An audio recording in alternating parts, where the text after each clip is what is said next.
It's Vincent and Andrew. You got it. And today you're going to talk about district councillors? District council, yeah, absolutely.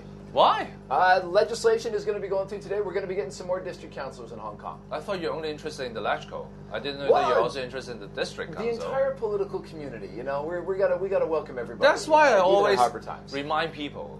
Actually, a lot of the district council issues now surface to become territorial-wide issues as well. Absolutely. But you're talking about the composition, or yeah. So what's going on is they're going to be passing the laws that's going to be getting new district council seats in a number of districts across Hong Kong. Directly elected. Directly elected. So they're going to be taking out the appointed, which is a big move, and putting in more directly elected.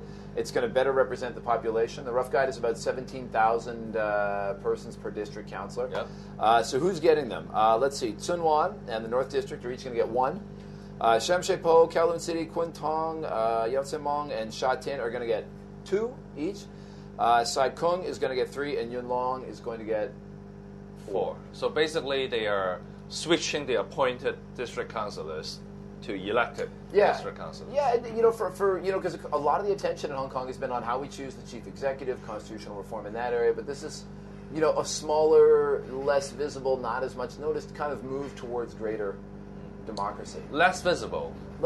Yeah. Which means very subtle. Yeah. All right. Maybe I will pick this as the keyword for today. Actually, a lot of students are watching the show, and they try to learn how to pronounce some of the keywords of today. And I think subtle will be one of the very important ones, because you don't pronounce the B.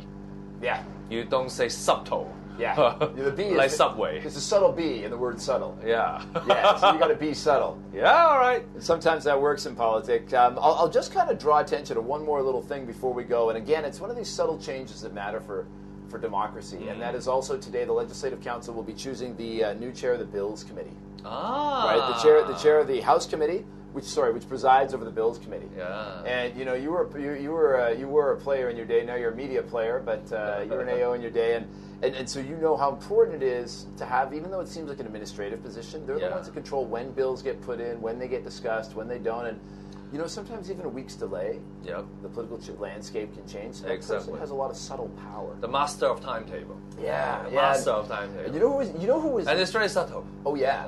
Yeah. You know, and subtle politics is actually the most important force.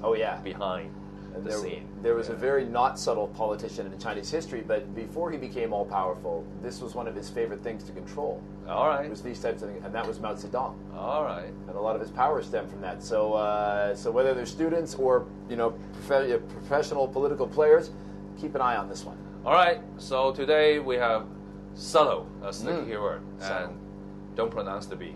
Yeah. See you next week. All right. Thanks, Bye. Vincent. Cheers.